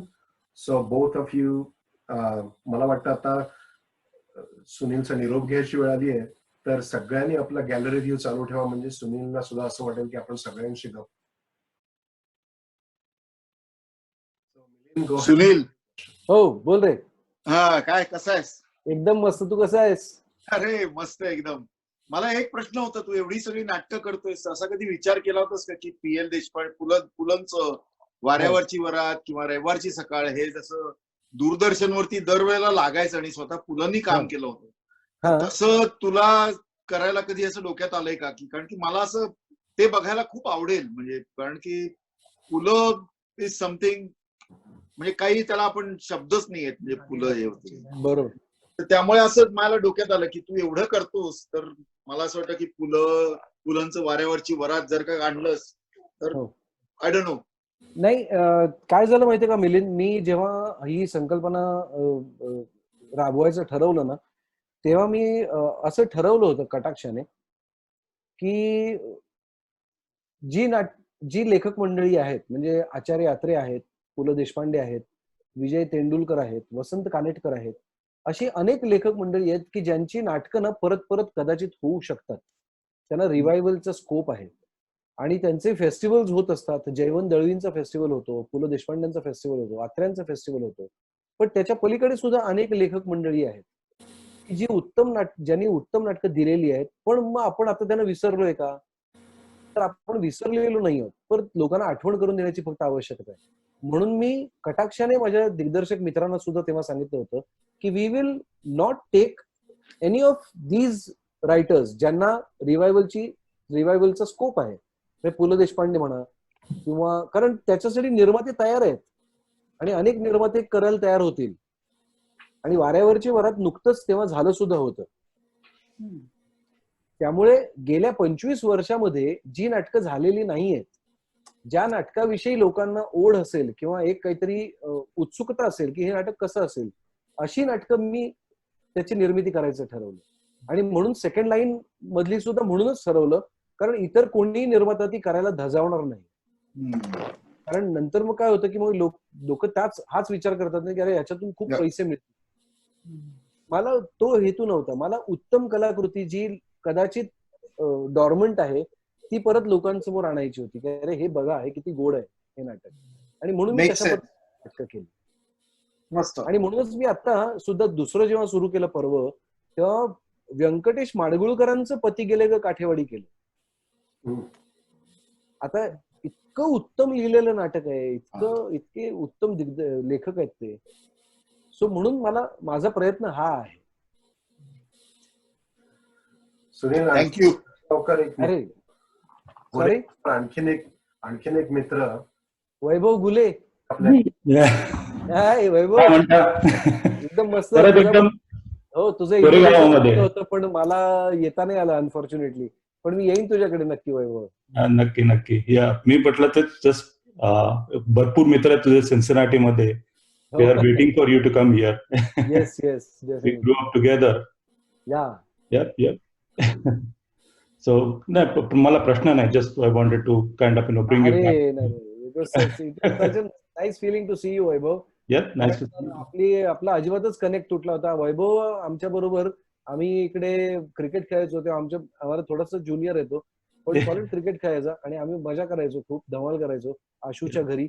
सामंतवाडीमध्ये. आणि तिथे आम्ही खूप क्रिकेट खेळलोय, खूप मजा केली आहे. चोर पोलीस खेळलोय, बऱ्याच गोष्टी खेळलोय. I of course have haven't forgotten you Vaibhav. आणि एक ब्रेनेन नावाचं एक त्याचा मित्र. ब्रेनन इकडे येऊन गेला माझ्या घरी ऍक्च्युली. हो, ओके. नीरज, नमस्कार. आणि ती बॉटनी मध्ये मास्टर्स केल्यामुळे तिला हर्बेरियम फार संकल्पना फार आवडली. अरे thank you so much. Thank you. It was good to see you. उद्देश आणि हाच एक्सपिरियन्स सगळ्यांना मिळावा हा या उपक्रमाचा उद्देश आहे की कारण जसं मी आणि मिलिंद तुमच्याशी बोललो आधी आठवड्यात की सुनील बर्वे ऍक्टर हा सगळ्यांना माहिती असतो. हल्ली विकिपीडियामुळे सगळ्यांना सगळं माहिती असतं. अगदी आमच्या क्लिनिकमध्ये येणाऱ्या लोकांना सुद्धा सगळे डिझिजेस माहिती असतात कारण इंटरनेटवर असतात. पण सुनील बर्वे माणूस म्हणून काय आहे हा या उपक्रमातला उद्देश आणि तो आज अतिशय छान झाला. सॉरी एव्हरीबडी, सुरुवातीला थोडंफार व्यत्यय आला, बरंच काय झालं, इन्क्लुडिंग माझ्या माऊस मधले बॅटरी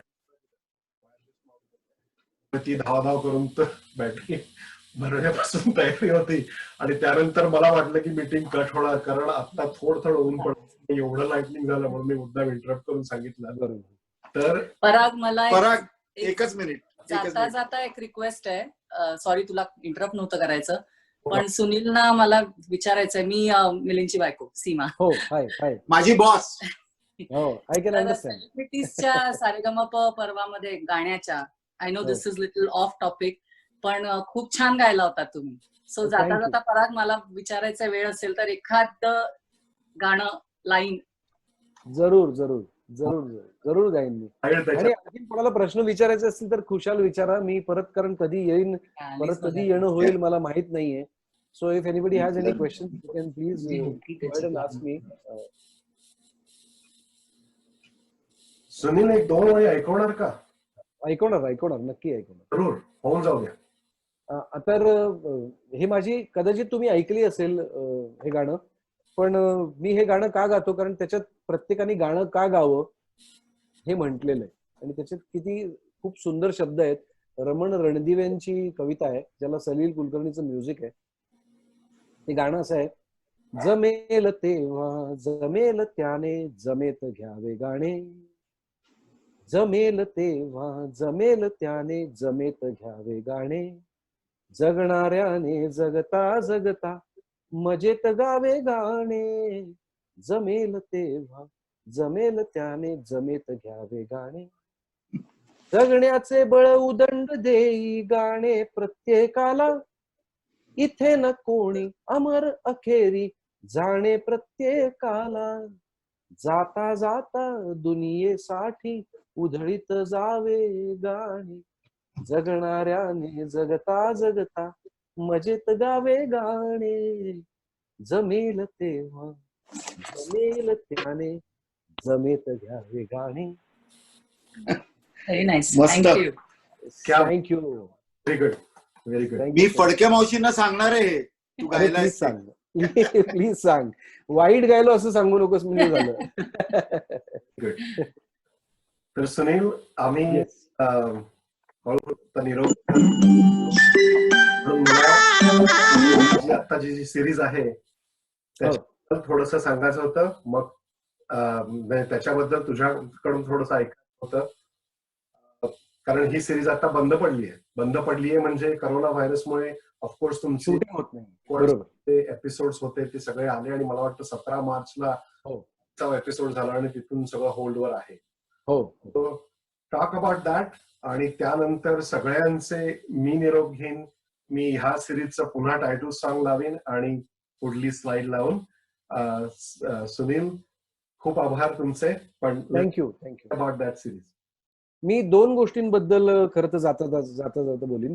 मी अर्थातच त्या मालिकेविषयी बोलीन आणि अजून एक मी उपक्रम हाती घेतलाय त्याच्याविषयी सुद्धा थोडक्यात तुम्हाला मला सांगायला आवडेल. जरूर. तर आधी सहकुटुंब सहपरिवार ही माझी मालिका स्टार प्रवाहावरती चालू आहे आणि तो सुद्धा एक रोल वेगळाच मला करण्याचा आनंद आहे. याचं कारण माझे अनेक मित्र इकडे, मी म्हंटल तसं मी जरासा उन्हात टप्पूच पोरगा होतो, त्यामुळे घरी कमी आणि बाहेर उंडारणं आणि बाहेर मित्रांमध्ये टाइमपास करणं याच्यातच मी खूप आयुष्यातला वेळ घालवलाय. तर त्यामुळे मी कुठल्या तरी मित्राच्या दुकानावरती बसणे.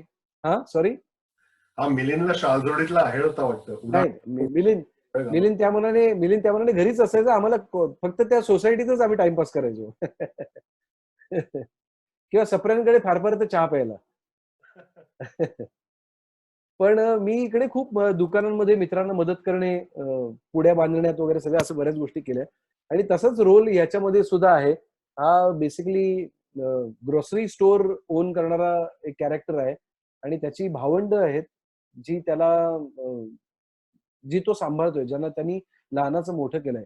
तर अत्यंत इंटरेस्टिंग. आणि ही मालिका ऍक्च्युली साऊथची खूप हिट मालिका आहे. पांडियन स्टोअर्स नावाने ही मालिका तिकडे खूप गाजलेली आहे. सो स्टारचीच प्रॉपर्टी असल्यामुळे अर्थातच त्यांनी स्टारवरती इथे करायची ठरवली आणि मी म्हणून तो रोल करतोय. ते कॅरेक्टर सुद्धा खूप इंटरेस्टिंग आहे, मला आवडतंय म्हणून मी ते करायला घेतलंय. आणि आता शूटिंग थांबल्यामुळे त्याचे एपिसोड्स नाही आहेत. हे once we are out of this corona thing, I think आमचं परत शूटिंग सुरू होईल. बरोबर. हे झालं सिरियल विषयी. मी अजून एक मध्यंतरी उपक्रम केला त्याच्याविषयी मला खरं तर तुम्हाला सांगायला आवडेल. सगळे नाटकाचे दर्दी असल्यामुळे मी हा सांगतोय तुम्हाला. कसं आहे, शेवटी नाटक जे आपण पाहतो ती 3री किंवा 4थी आवृत्ती असते. म्हणजे पहिल्यांदा एखादी कल्पना लेखकाच्या डोक्यात येते, तो त्याची फोड करून त्याचं एक अख्खं नाटक तयार करतो, त्याचे डायलॉग्स लिहितो. त्याच्या कल्पनेनुसार त्यांनी त्याचा एक सेट रंगवलेला असतो. त्याच्या कल्पनेनुसार तो एक प्रत्येक पात्र रंगवत चाललेला असतो.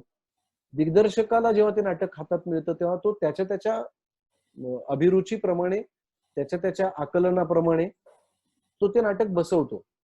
त्याला जितकं कळलंय तसं तो त्या पद्धतीने बसवतो. कलाकार मंडळी आल्यानंतर ती त्यांच्या पद्धतीने ती नाटक सादर करतात आणि प्रेक्षकांच्या सहभागानंतर कधी कधी त्या नाटकाला एक वेगळंच रूप प्राप्त होतं. पण आपल्याला कधीच ते पहिलं जे व्हर्जन आहे, जे लेखकाचं व्हर्जन आहे, ते पाहण्याची संधी मिळत नाही, ते पाहता येत नाही आपल्याला. आपल्याकडे अनेक लेखक मंडळी होती जी उत्तम नाटक वाचायची. वसंत कानेटकर फॉर एक्झाम्पल इतकं उत्तम नाटक वाचायचे की अनेक वेळेला कलाकार मंडळी सुद्धा किंवा निर्माते सुद्धा म्हणायचे की कशाला आपण अख्खं नाटक उभं करायचं, तुम्ही या, तुम्ही वाचा, प्रेक्षक त्याच्यात सुद्धा खुश होतील. इतकं ते उत्तम नाटक वाचायचे. कारण तसं बघायला गेलं तर थोडंसं बोरिंग असतं ते. जर का नाटक वाचण्याची तुमच्यात कला कौशल्य नसेल तर समोर बसलेली माणसं खूप कंटाळून जाऊ शकतात. त्यामुळे ते सुद्धा एक वेगळ्या प्रकारचं कौशल्य आहे आणि ते वसंत कानेटकरांमध्ये होतं, ते विजय तेंडुलकरांमध्ये होतं. पण आपल्यापाशी त्यांचं डॉक्युमेंटेशन अनफॉर्च्युनेटली काहीच नाही. सो मी असं ठरवलं की नाटककाराकडून त्याचंच नाटक वाचून घ्यायचं आणि ते शूट करून भावी पिढ्यांसाठी आपण संग्रही ठेवायचं. म्हणजे नाटकचं स्क्रिप्ट तर मिळेलच, पण त्याच्या बरोबरीने त्या लेखकाला ते कसं अभिप्रेत आहे, त्यांनी ते कसं वाचलंय हे सुद्धा आपल्याला कळेल. आणि त्याला आपल्याला जेव्हा बसवतील पुढे जाऊन 50 वर्षांनंतर, तेव्हा त्या नाट्यकर्मीला ती मदत होईल. आणि म्हणून मी या उपक्रमाची सुरुवात केली. मी सई मावशीला म्हणजे सई परांजपेला याविषयी सांगितलं.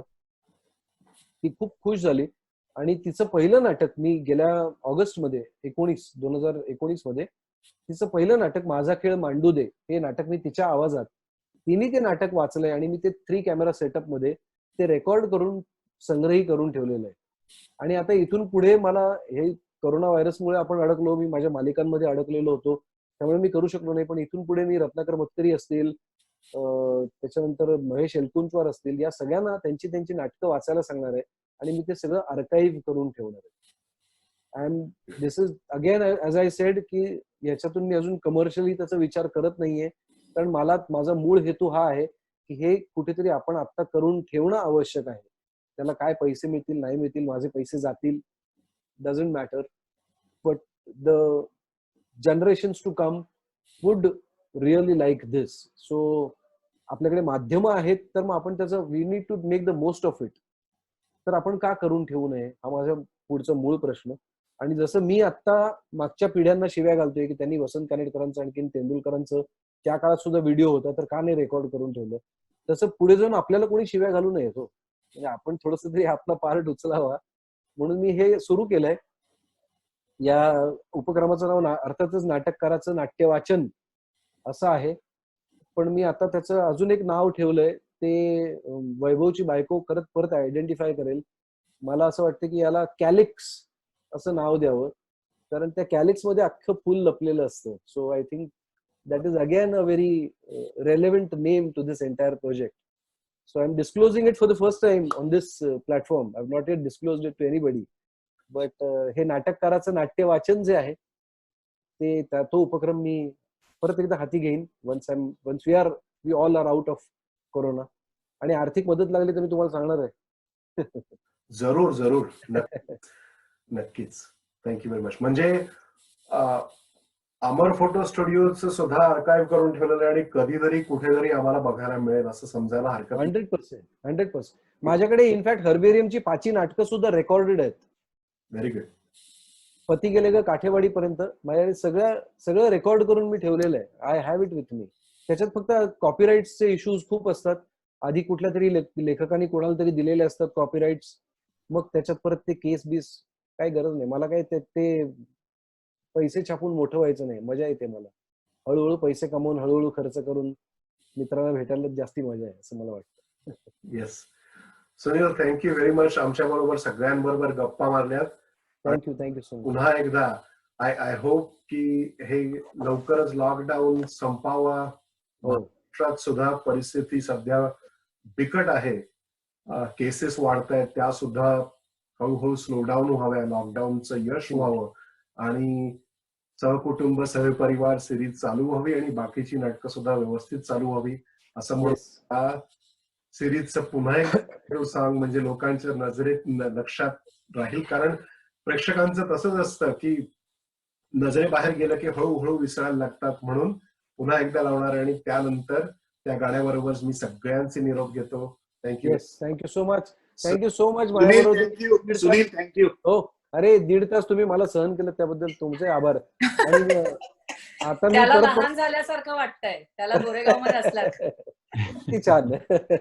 पण मी येईन परत आणि मी सुद्धा येईन तिकडे आणि भेटूया आपण नक्की. Please listen to the title song आणि त्या तुमचा सगळ्यांचा निरोप घेतो. It was nice talking to you too, Manisha. Manisha, thank you so much. Oh, thank you. Vaibhav, Milind, bye.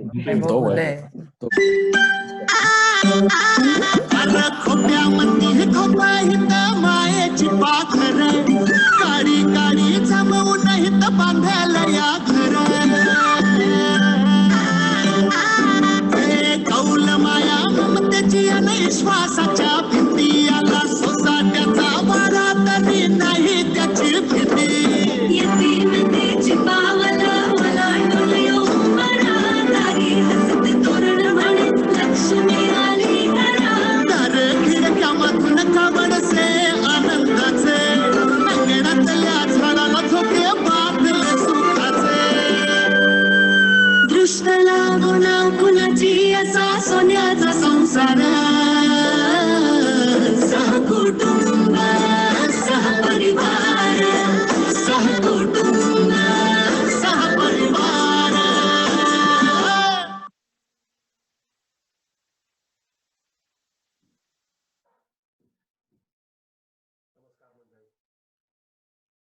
Very pleasant Sunday. Yes, thank you.